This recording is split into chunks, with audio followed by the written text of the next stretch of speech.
Afternoon dear student, आज हमारा concept class का लेक्चर 4 है एंड हमारा टॉपिक चल रहा है ट्राइंगल एंड देयर प्रॉपर्टीज।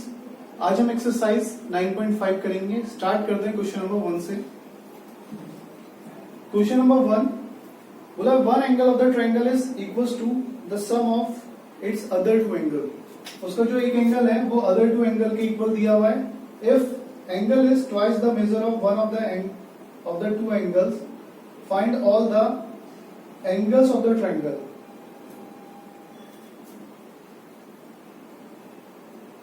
तो एक एंगल जो है फर्स्ट एंगल वो सेकेंड एंड थर्ड एंगल के सम के इक्वल है, ठीक है। और आगे बोला if angle is twice the measure of one of the to angle, अगर इन दोनों में से एक एंगल जो है दूसरे एंगल का ट्वाइस है, तो लेट कर लेते हैं, लेट थर्ड एंगल जो है, लेट करते हैं थर्ड एंगल x है, तो सेकेंड एंगल हो जाएगा इसका ट्वाइस 2x, ठीक है। तो इस तरह से फर्स्ट एंगल कितना हो गया 2x plus x that is 3x। तो तीनों एंगल हमारे पास आ गए हैं। उसके बाद प्रॉपर्टी होती है sum of all angle of triangle that is 180। तो 3x 2x and x equals to 180, और ये हो गया हमारा 3x 2x 6x equals to 180, x equals to 30। तो x की वैल्यू 30 आ गई है। तो फर्स्ट एंगल हो जाएगा 3 इंटू एक्स है ना, तो 3 इंटू 30 90 डिग्री। सेकेंड एंगल हो जाएगा 2 into 30 60 degree, and third angle तो x है ही, तो वो कितना हो जाएगा डायरेक्टली 30, ठीक है। उसके बाद क्वेश्चन नंबर 2,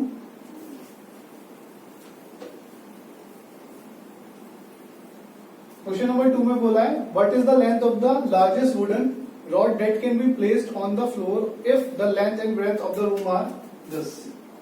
तो रूम का जो फ्लोर है उसकी लेंथ और ब्रेथ हमको दी हुई है। तो उसने बोला है कि लार्जेस्ट वुडन रॉड इसके अंदर हमें प्लेस करनी है, तो उसकी लेंथ बताओ, लार्जेस्ट वुडन रॉड। तो जब भी कोई कमरे के अंदर या किसी भी पर्टिकुलर शेप के अंदर लार्जेस्ट वुडन रॉड या कुछ भी चीज हमें प्लेस करना जिसकी लेंथ लंबे से लंबी हो, तो हमेशा उसके डायगोनल्स को देखना है हमें, और हमें उस रॉड को उसके डायगोनल्स में ही रखना है, ठीक है। जो भी उसका डायगोनल होगा वही लार्जेस्ट लेंथ ऑफ रॉड होगी, ठीक। तो ऐसी इस शेप में, इस रेक्टेंगुलर शेप में जो कि ये फ्लोर है, इसमें लार्जेस्ट अगर हमें रॉड रखनी है तो इसका हमको क्या देखना है, डायगोनल। सपोज अगर कोई 3D शेप होती लाइक क्यूब, क्यूबॉइड, तो उसके अंदर हमें अगर लार्जेस्ट रॉड रखनी है तो उसका भी हम क्या देखेंगे, डायगोनल, ठीक है। तो इसका जो डायगोनल है, क्योंकि ये रेक्टेंगुलर है, एक एंगल 90 डिग्री होगा, और जो इसका डायगोनल है वो इसकी क्या हो जाएगी, हाइपोटेनियस। तो यहां डायरेक्टली लिखेंगे हाइपोटेनियस का स्क्वायर, अगर इसका मैं नाम दे दूं ABC, तो hypotenuse square equals to base square plus height square. तो मतलब AC square equals to base 4 square plus height 3 square. तो AC यहां से आ जाएगा अंडर रूट 4 का स्क्वायर 16 एंड 3 का स्क्वायर 9। तो AC आ गया हमारा 5। तो डायरेक्टली आंसर लिखना है हमें, largest length of rod that can be placed inside this rectangular floor is 5 metre, ठीक है।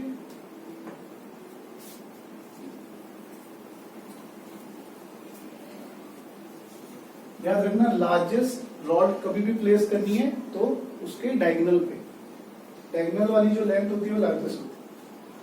अब बोला एक tree is broken at a height of 6 metre from the ground. एक ट्री का ये 6 मीटर की हाइट मान लेते हैं यहां से यहां तक, और यहां से टूट गया, ठीक है।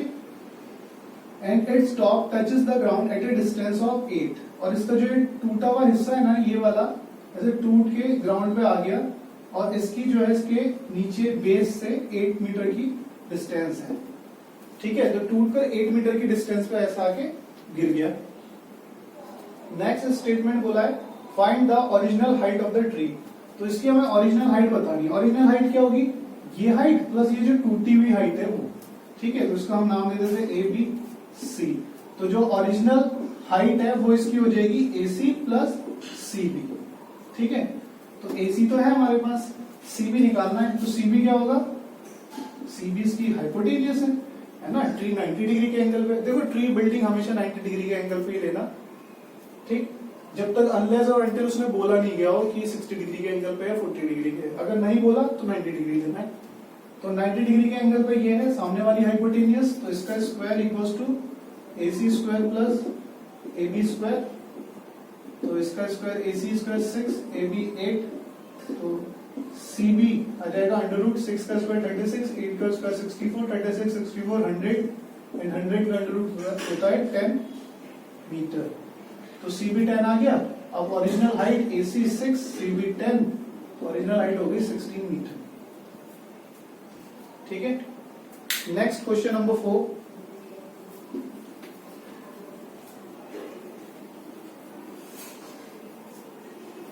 क्वेश्चन नंबर 4 में बोला है 2 wooden poles 18 and 13 metre high stand upright in a plain ground if their feet are 12 metre apart। दो वुडन पोल्स हैं, एक की हाइट 18 है एंड दूसरे की हाइट जो है वो 13 है और उनके बीच की जो डिस्टेंस है वो 12 मीटर है। तो ये बोला गया है इनका कि find the distance between their tops, तो उनके टॉप के बीच की डिस्टेंस बतानी है। ठीक है, अभी कोई भी चीज 90 डिग्री के एंगल पे है तो वो बिल्कुल सीधी होगी। अगर वो बिल्कुल सीधी है तो उसके हर एक पॉइंट पे डिस्टेंस इक्वल होगी। जैसे यहां से लेके यहां तक भी 12 मीटर ही होगी, यहां से यहां तक भी 12 मीटर होगी एंड यहां से लेके यहां तक भी 12 मीटर ही होगी, क्योंकि ये भी 90 डिग्री एंड ये भी 90 डिग्री। एंड आपको पता है जैसे एक रेक्टेंगुलर शेप होती है तो इसके हर पार्ट की अगर मैं यहां से लेके यहां तक बिल्कुल सीधा सीधा मिलाऊं तो वो जो डिस्टेंस होगी वो भी क्या होगी, इक्वल ही होगी इसके साइड्स की या इसके ब्रेथ के। ठीक है, तो बिल्कुल सिमिलर यहाँ पर है कि ये जो डिस्टेंस है ये दोनों यहां से लेके यहां तक ये भी इक्वल होगी। ठीक, और इनके बीच की डिस्टेंस भी इक्वल थी। अभी ये यहां से यहां तक 13 है तो ये पूरा 18 था, तो ये कितना बचा 5, तो ये 5 ये 12 और ये हमें निकाल लिए। तो ये 90 degree A B C 90 degree क्यों होगा, क्योंकि एक वुडन पोल है और पोल बिल्कुल सीधा लेंगे हम जब तक उसने बोला ना कि वो 60 डिग्री या 70 डिग्री के एंगल पे है। ठीक है, तो अभी हमें ये BC निकालनी है, तो इसको निकालने के लिए पाइथागोरस थ्योरम है हमारे पास, जो कि हाइपोटेनियस का square equals to base square AB square plus height square AC square के इक्वल होगा। AB कितना 12, AC कितना 5 एंड BC का स्क्वायर निकालना है, तो यहाँ से BC हो जाएगा 12 का स्क्वायर 144, 5 का स्क्वायर 25 एंड ये होता है हमारा 169 का अंडर रूट होता है 30 मीटर। तो उनके टॉप की डिस्टेंस हो जाएगी, the distance between their tops is 30 metre. ठीक है, तो इसका आंसर 30 मीटर। Question number 5।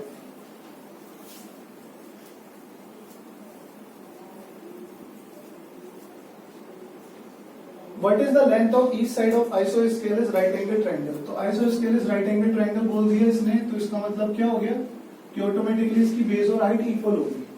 ठीक है, if the square of its hypotenuse is इतना, और जैसे ये ABC है तो अगर ये x है तो ये भी x, और इसने बोल दिया ना इसका स्क्वायर ऑफ हाइपोटेन्यूज, मतलब BC का जो स्क्वायर है वो 98 दे दिया है ऑलरेडी, बोला हुआ इसने स्क्वायर ऑफ हाइपोटेन्यूज। हाइपोटेन्यूज ये है, BC का स्क्वायर वो 98 है, तो हमको इसकी साइड बतानी है जो इक्वल वाली है ना, इनकी लेंथ कितनी होगी। तो BC का स्क्वायर इक्वल्स टू हाइपोटेन्यूज की पाइथागोरस थ्योरम लगेगी।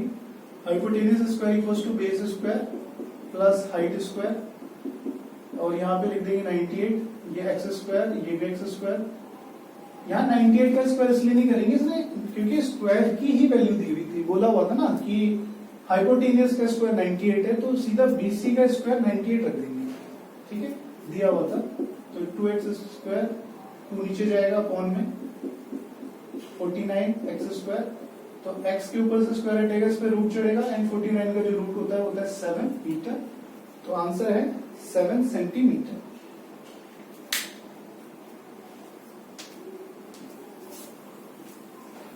इसमें ऐसे लिखना, the length of each side is 7 centimetre.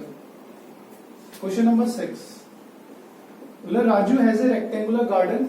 Raju का एक रेक्टेंगुलर गार्डन है जिसकी मेजरमेंट इसने दी हुई है 724। किसी को भी लिख लो, यहाँ 7 मतलब 24 लिख लो, फिर ऐसा कर देना, इसको छोटा कर देना, इसको बढ़ा देना।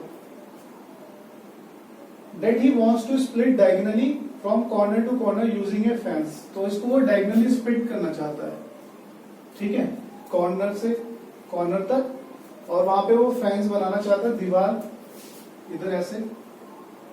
तो आगे इसने बोला है if how does the fence need to be, ठीक है, how long.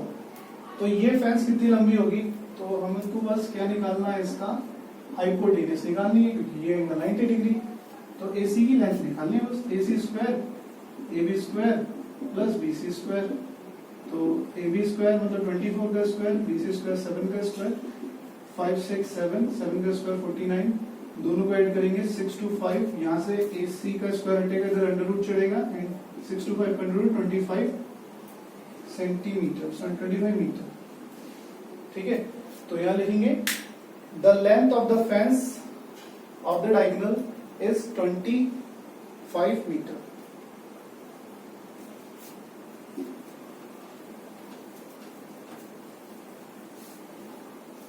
Next question number 7.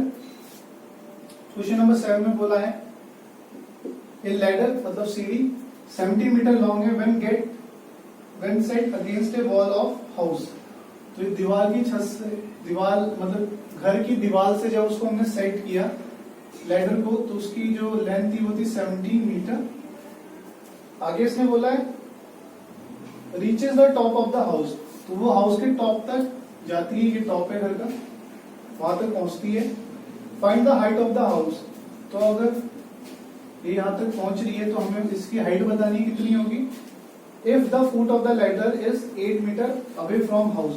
अगर ये जो लैडर का फुट है ये घर से 8 मीटर के डिस्टेंस पर है, तो हमको इस घर की हाइट बतानी है, उसकी विंडो की, जहां तक वो पहुंच रही है सीढ़ी वहां तक की हाइट.